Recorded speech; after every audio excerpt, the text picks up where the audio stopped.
Hi, I'm Marty Nemko. We career counselors and coaches are too often guilty of puffing our clients. We feel it's wiser or at least more comfortable to err on the side of optimism. No doubt that feels good to both counselor and client, at least in the short term. But in this little talk, based on my 3 decades, 5,400 clients, and 95% client satisfaction rate, I want to share with you what I believe to be inconvenient career truths for the average job seeker. The first category of these is in choosing a career. Choosing needn't be as complicated as many career counselors make it or the books. For example, there is no need to take the strong interest inventory. You see, interests map insufficiently with one's skills and insufficiently with the job availability in the market. Nor need a person take the Myers-Briggs type indicator. It has shockingly poor predictive validity. Given its popularity, it's amazing that it's endured this long. Nor need you harangue people until they give you an informational interview. It's usually enough to spend an hour browsing the 250 careers that are profiled in the Occupational Outlook Handbook, which is available free online, or the 350 in my book, Careers for Dummies. Filter what prospective careers you come up with on whether those careers use your core attribute or two. Are you a word person? Are you a people person? Are you a science, technology, engineering, and math person? Are you an entrepreneurial type? Are you an office detail type? Those are the main categories of people's core essences. Supplement that with a Google search, including videos on prospective careers. For example, you simply might Google counseling careers. And if you've done that, you've more wisely chosen a career than do the vast majority of people. Following your passion is usually unwise. Most people are passionate about one or more of just a few things: sports, nonprofit work, entertainment, media, fashion. Pursuing jobs in those niches usually means great competition and in turn low pay and poor job security. Unless you're unusually capable, driven, and ideally connected, it's wise to make such passions your hobby, your after-work thing. Focus rather on what ends up being more central to most people's career happiness. That is, that the work is only moderately difficult, there's good job stability, there is a short commute, a good boss and coworkers, and reasonable compensation. Status is the enemy of contentment. Many people's career choices are driven more by status than by passion. Many such people choose to be doctors, lawyers, and executives. Because status is deemed important by so many people, competition is great there, and the education requirements have been ratcheted up. And after all that effort and delayed gratification, there are many unhappy doctors, lawyers, and executives. Indeed, my client pool consists more of doctors, lawyers, and executives, unhappy ones, of course. They don't come to me because they're happy, than any other profession. It's often wise to pursue careers in which competition isn't so fierce. Maybe under-the-radar options like optometry, program evaluation, or higher education student affairs administrator, or many jobs in government. Speaking of government jobs are underrated. Even if you believe that government is inefficient, slow, and has too many employees who keep their job only because government rarely fires people, many career seekers will find a government job, especially a federal one, to be the best option, especially as we look ahead where the private sector is going to part-time, offshore and automate ever more, and government will be slower to do that. The pay and benefits in the government are good, and of course, job security is non-pareil. Plus, older workers and minorities may find it easier to get a government job than a job in the private sector. Nonprofits are particularly likely to treat workers poorly. At least that's been consensus among my clients. It's ironic in that nonprofits often proclaim to care about workers, yet they liberally use volunteers and low-pay workers and expect them to work long hours because they believe in the cause. Happiness comes mainly from within. Of course, in general, a photographer for National Geographic is going to like their career more than an iron worker in a clanging factory. But there are plenty of unhappy people in cool careers and plenty of happy people in a mundane career. Focusing on a cool career or a particularly remunerative one is usually not worth the price. the price of usually not having as much pleasure in the job, maybe ethical temptations, and not being able to do a creative job. It's usually better to choose a career that has the aforementioned keys to career contentment, and those kind of careers are easier to succeed in, land a good job in, than in a cool career because there's less competition. Getting into technology is risky. Yeah, sure, software engineering is in demand, but it's not easy to get competent and stay competent in that kind of a difficult field. For example, employers are rejecting graduates of even prestigious coding boot camps as having insufficient skills. Those employers are often preferring to hire software engineers in the U.S. who are experienced, or those in Asia, despite the language and cultural challenges. Indeed, any job in which the work product can be sent over the internet will, over the arc of your career, be subject to offshoring. It may be wiser to focus on high satisfaction careers that are offshore resistant, from network administrator to robot technician, dentist to haircutter to counselor. Changing careers is harder than many career counselors and books imply. Unless you're brilliant and or prepossessing and well-connected, it's tough to convince an employer to hire you for a decent job over someone with significant experience. And these days, with employers easily getting dozens if not hundreds of applicants merely by placing an online ad, the chances are very small indeed. That's true even for if a would-be career changer follows the standard advice to tout their transferable skills, that is, skills that they used in one career they can apply to the new one.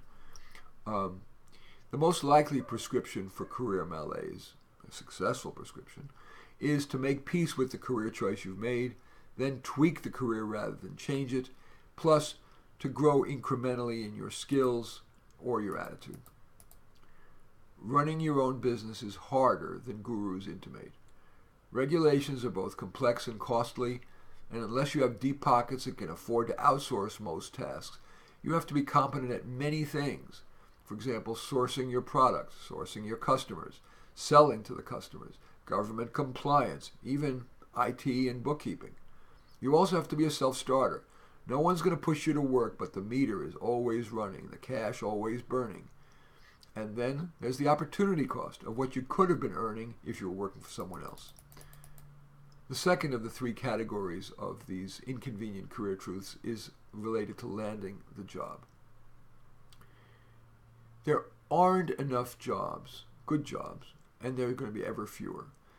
I recommend you don't buy the argument that technology has always created more jobs and it will again.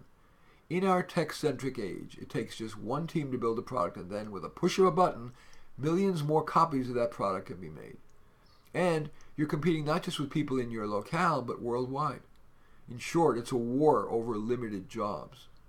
Unless you're a star, you have to fight like hell to survive, let alone thrive. That means networking your butt off if you're good at it, good at networking, or creating ahead-of-the-pack applications if you're not good at networking. What's ahead of the pack mean? It means applying only for jobs for which you can make a case that you're excellent. And your resume and LinkedIn profile and cover letter have to make that crystal clear. That also usually means adding a work sample that convinces the employer that indeed you would be excellent at the job. Degrees are overrated. Especially if you've had difficulty landing a good job, it's tempting to invest in a degree or another degree. And sometimes the learning and networking are worth it, but the cost in money and time, that is, what you could have been earning had you not been in school, argues for doing just some just-in-time learning for the kind of job you'd love. Reading key articles that you might find through a Google search, taking highly rated courses locally or online through Lynda, Lynda, Udemy, Udacity, Coursera, or edX, and quite potent, getting a tutor or mentor. A PhD is an overrated degree. Universities' websites may cite a, quote, expected time to completion of 4 to 5 years, but the actual average time for a PhD is usually 6 to 10 years, depending on the school and the field. And because a PhD is prestigious, there's an oversupply of them. My work life's most vivid memory is when I was invited to give a session on career advice for neuroscience PhDs at the Conference for the Society of Neuroscience. Because my session was a concurrent one, not a keynote, I expected just 25 or 30 attendees. I had 500. And afterwards, 300 of them lined up to ask me for help. Nearly all of them, despite a neuroscience PhD, were having trouble landing a good job. Resumes written by a resume writer are both unethical and ineffective. Employers use resumes not just as a recitation of your work history, but as an index of your ability to write, to reason, and to organize. As a result, many employers view resumes that are written by a resume writer as negatively as a college admissions officer views an application essay that was written by a parent or a hired gun. Employers review hundreds of resumes and subsequent interviews, so they've developed a sense of which ones have been written by the applicant and which ones likely by a pro. And even if they don't, when they interview you, if there's a big difference between the language and thinking skills in your resume and in the human being you present as an interviewee, you're usually rejected, although the reason they're going to give you is usually less accusatory than you had somebody write a resume for you. I've asked resume writers, these pros, these hired guns, if you feel it's ethical to write someone else's resume, how come you don't sign it, written by Jane Jones, resume writer? Not one resume writer has ever offered an even marginally reasonable answer to that question. Be realistic. You start a job search with a full tank of emotional gas, and every rejection or no response burns some of that gas. You don't want to run out of gas before landing a job. Google, the company, gets roughly 4,000 resumes a week and hires maybe 800 to 1,000 of those from that very strong pool. Unless you're a star or hold a rare in-demand skill set, plus have a strong in, it's usually a better use of your time to focus on less designer-labeled employers. That also avoids unnecessarily burning that emotional energy. Networking is not for everyone. Dawn Marie Graham, in her forthcoming book Switchers, writes, quote, "For switchers, networking is absolutely necessary," end quote. But most people who buy a career guide, let alone hire a career counselor, usually have tried networking a lot to no avail. They may also have worked to improve their networking, but still lacks the sufficient je ne sais quoi to get someone with clout to go to bat for them that it yields a decent job in a new function or a new field. If such people, such job seekers, such career changers especially, follow the standard advice to network, too many of them would end up joining the millions of and underemployed people who have given up looking for work, or at least looking for decent paying work.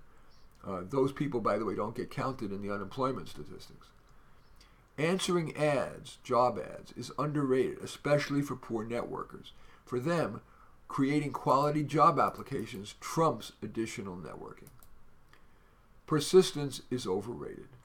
After 20, 30 no's or no responses or interviews that don't yield a decent job, it's not good advice to urge further persistence, as, for example, Graham does.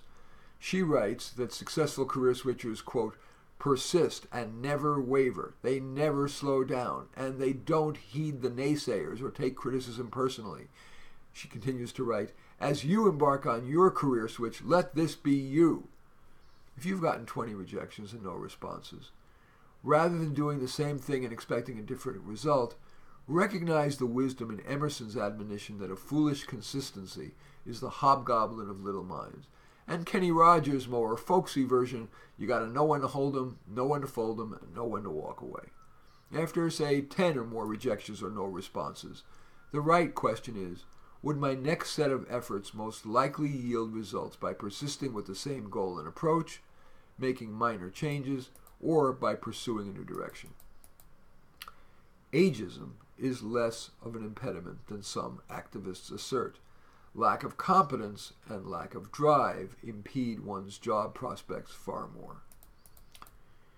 It ain't easy for long-term stay-at-home parents. They have a tough time getting hired over someone with current experience, current expertise, and a current Rolodex.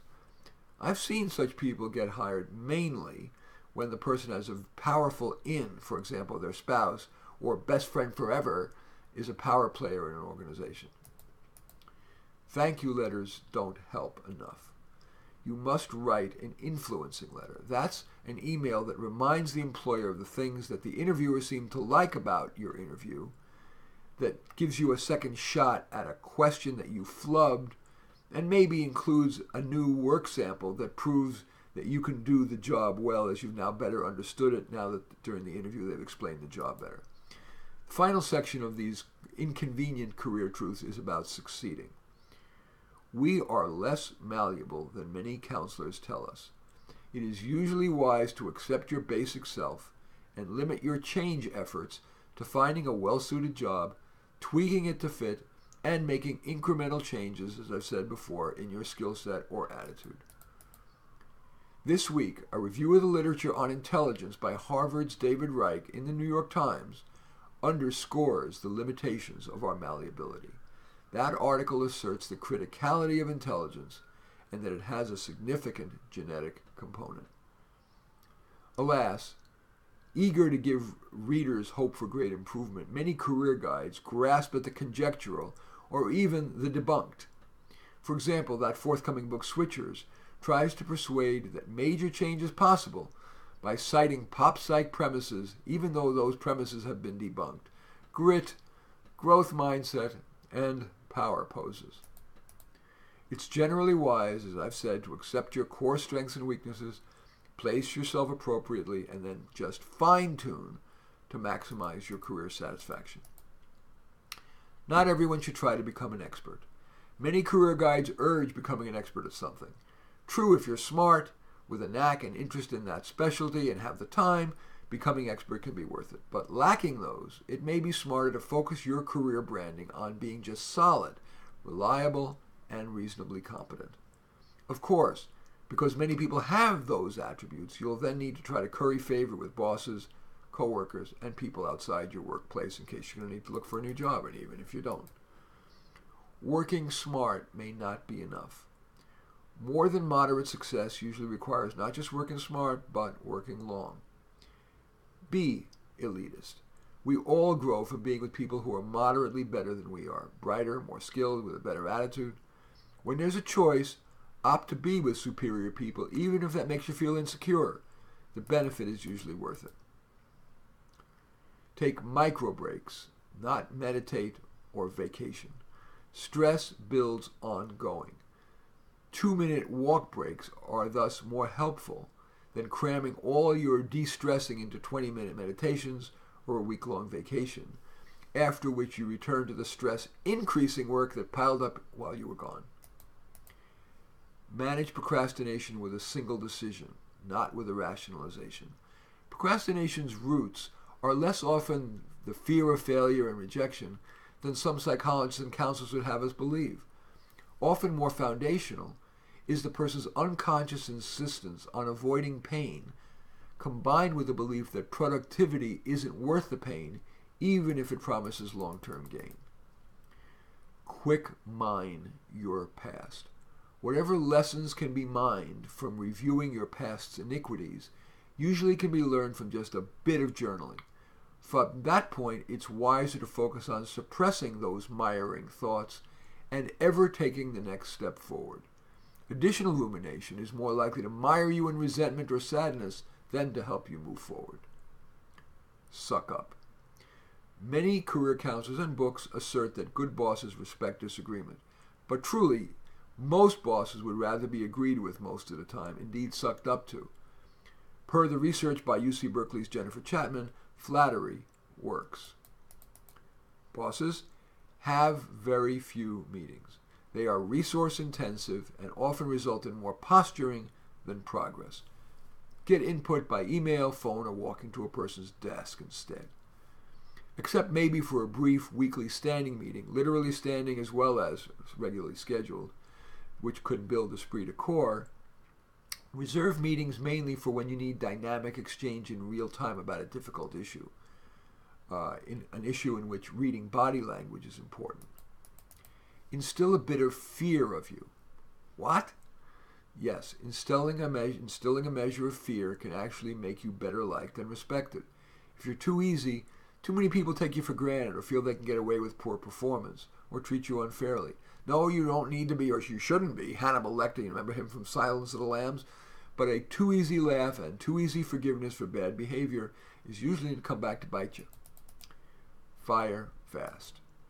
Per the classic leadership book, Good to Great, and from my client's experience, after even a few days with a new employee, if you get the strong sense you were wrong in hiring the person, it's usually a wiser use of your time to cut your losses and recruit a better person than to take the time to wait or attempt to remediate. Legal weed? Wee! No. Pot is much more dangerous than the advocates, including Big Tobacco, would have us believe.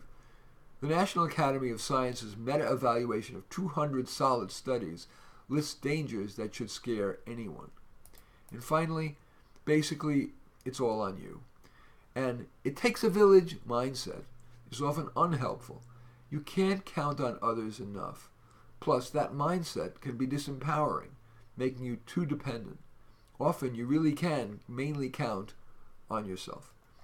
Thank you for watching. I'm Marty Nemko.